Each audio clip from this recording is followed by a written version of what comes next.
Salut les amis, j'espère que vous allez bien, moi ça va, bienvenue dans cette nouvelle vidéo. Aujourd'hui nous sommes dans l'interview du mois d'octobre et j'ai l'honneur de vous présenter mon invité du jour.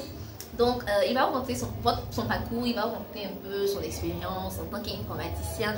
Comment ça se passe en tant qu'informaticien vraiment, c'est quoi un informaticien? Est-ce que c'est comme dans les films là ou bien... On va voir ça un peu après le jingle. Donc on se retrouve après.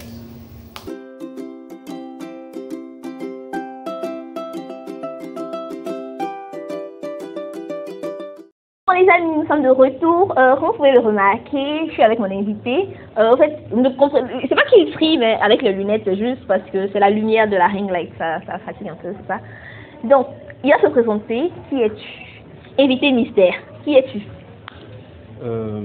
Bon, je m'appelle, excusez, bonjour à tous, je m'appelle Kono Yaochal, je suis actuellement étudiant en informatique à l'INPH, Institut National Polytechnique Félix Houphouët. Étudiant ingénieur, c'est ça?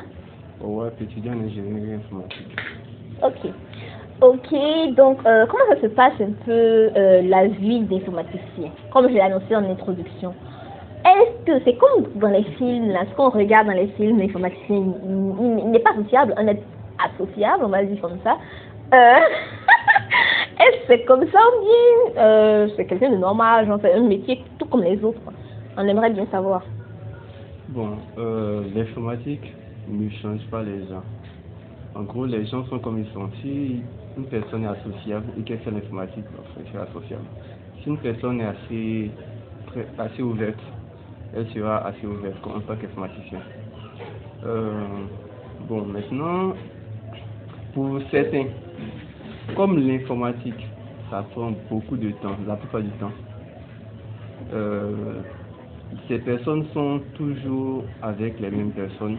Donc, lorsqu'elles sont avec des personnes différentes, elles se sentent pas trop à l'aise. Voilà, trop à l'aise.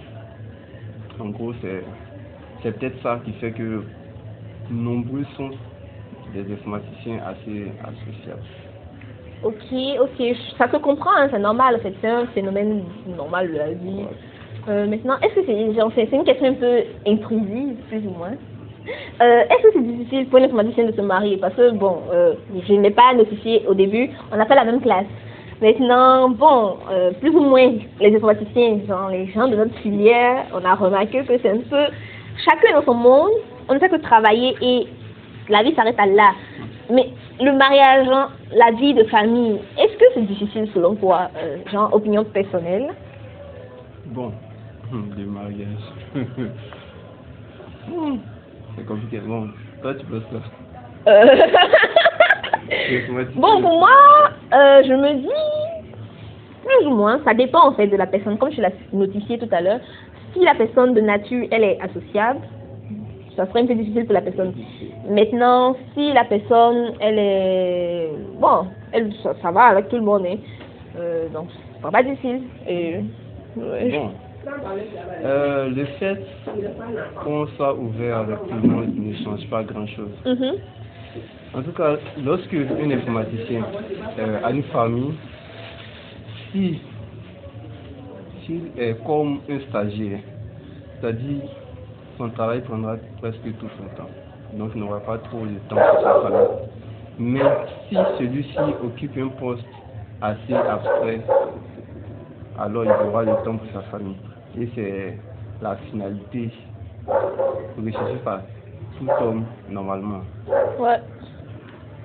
Parce que genre la famille c'est quelque chose de super important. C'est très très important. Ok. Donc au-delà de ça, au-delà du fait de la famille, de l'informatique et autres, comment est-ce qu'on fait pour devenir informaticien et quels conseils tu donnerais aux jeunes qui n'ont pas de passion? Parce que toi, selon ce que je sais, tu as trouvé ta passion tôt, assez jeune. Donc comment est-ce qu'on fait pour trouver sa passion dans la vie en tant qu'informaticien? Comment ça se passe? Pas nécessairement en tant qu'informaticien, mais genre une autre passion. Comment est-ce qu'on fait pour trouver sa passion dans la vie? Bon, pour expliquer ça, je vais un peu raconter comment j'ai trouvé la mienne. En fait, au début, je voulais être comptable, parce que j'ai un nom qui est expert comptable. Et je trouvais son métier intéressant parce que bon, il avait du temps, il avait l'argent, bon, gros tout quoi. Donc, Et en première, j'avais une amie qui avait fait un petit jeu, un Stickman. Et il m'a présenté ce jeu. Et quand j'ai vu, je lui ai demandé comment il a fait. C'est ceci qui m'a expliqué un processus de création d'un jeu. Et j'ai trouvé ça vraiment très intéressant. Et j'ai testé. Et dans tester, je suis resté. Donc c'est ça. C'est chou, hein. Si on peut le dire comme ça. En tout cas, c'est intéressant. Si tu veux dire, en fait, c'est genre, quand on va plus vers les autres, plus ou moins, c'est genre par curiosité aussi. En effet. Ouais, ça c'est vrai. Parce que quelque chose que tu connais pas, que tu n'as pas testé, c'est difficile d'avoir un aperçu assez vrai de ça.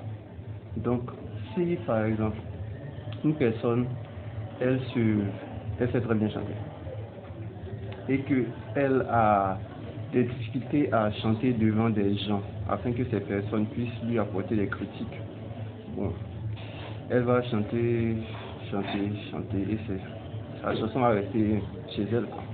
Comme c'est dommage de Big Flo au lycée de son écouter, c'est vraiment intéressant. Ok, Big Flo. Pas de pub, voilà. c'est ça. Bon, pas de pub.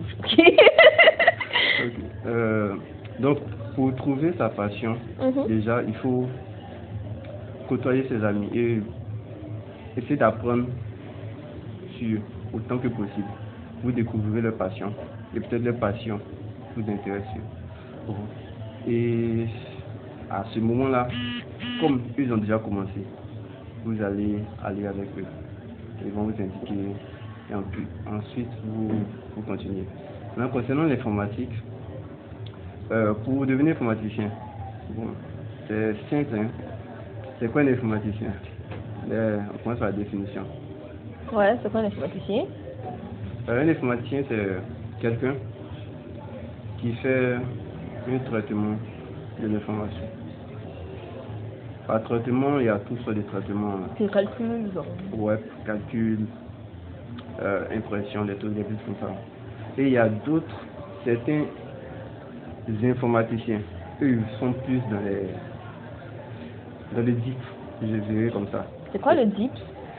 C'est-à-dire, c'est eux qui font que l'information, qui font la numérisation de l'information. Ils sont experts en rendre quelque chose de réel, numérique, afin que nous puissions utiliser assez facilement, comme ceux qui font le mobile money. Le mobile money, c'est un argent, c'est de l'argent plutôt, que vous ne voyez pas vraiment. Vous voyez juste des chiffres. Et c'est lorsque vous retirez que vous voyez l'argent en réel. Donc, ceux qui ont transformé cet argent réel en nombre, en gros, c'est eux les informaticiens, qui sont plus appelés informaticiens actuellement. En tout cas, c'est une très bonne définition, hein, parce que beaucoup de personnes, je me dis, quand on dit informaticien, ils pensent au gars qui fait l'impression dans les quartiers, là. Il s'arrête juste à ça, ou bien à juste le maintenancier. Mais c'est une très bonne définition. Ainsi, en tout cas, avec ça, plus ou moins, les gens connaissent plus ou moins c'est quoi le métier d'informaticien, c'est quoi un informaticien. Ok. Maintenant, le comment. Le comment, c'est bon, il y a plusieurs voies. Hein. La plupart passent par des écoles spécialisées, comme on parle des BTS en informatique, des licences, des masters, tout ça. Et il y a d'autres qui font, ils ont peut-être d'autres diplômes par exemple. Une personne peut avoir suivi une formation en commerce et en se formant elle-même. Parce que le truc c'est que actuellement le numérique rend les choses simples, vraiment simples. Sur internet, il y a plusieurs plateformes qui fournissent des formations gratuites, surtout en informatique, puisque ça c'est assez lié au numérique. Donc, en suivant ces formations personnellement, même si l'on a fait une formation universitaire en médecine, en suivant des cours d'informatique gratuitement en ligne, on peut pouvoir faire des choses que certains informaticiens qui ont suivi un parcours d'informatique à l'université font. Donc en gros, il y a deux voies, je dirais. Soit se former personnellement, soit aller à l'école. Mais même lorsqu'on va à l'école, comme toujours, l'école n'apprend pas tout. L'école apprend les bases. Et de ces bases, on force et on va plus en profondeur pour acquérir des compétences. En gros, c'est ce que je peux dire. Merci beaucoup pour cette réponse tellement claire. Merci. Maintenant, concernant notre jeune génération, parce que je pense que tu es un modèle, c'est pour ça que j'ai décidé que tu viennes sur ma chaîne pour venir partager ton expérience. Donc, quel conseil pourrais-tu donner à la nouvelle génération, bon, à notre génération, pour qu'elle puisse faire quelque chose pour impacter notre monde? Quel conseil pourrais-tu donner à la jeunesse africaine qui te regarde en ce moment pour que leur vie aussi puisse suivre le bon cours, pour qu'elle puisse emprunter leur chemin, suivre leur destinée? Quel conseil?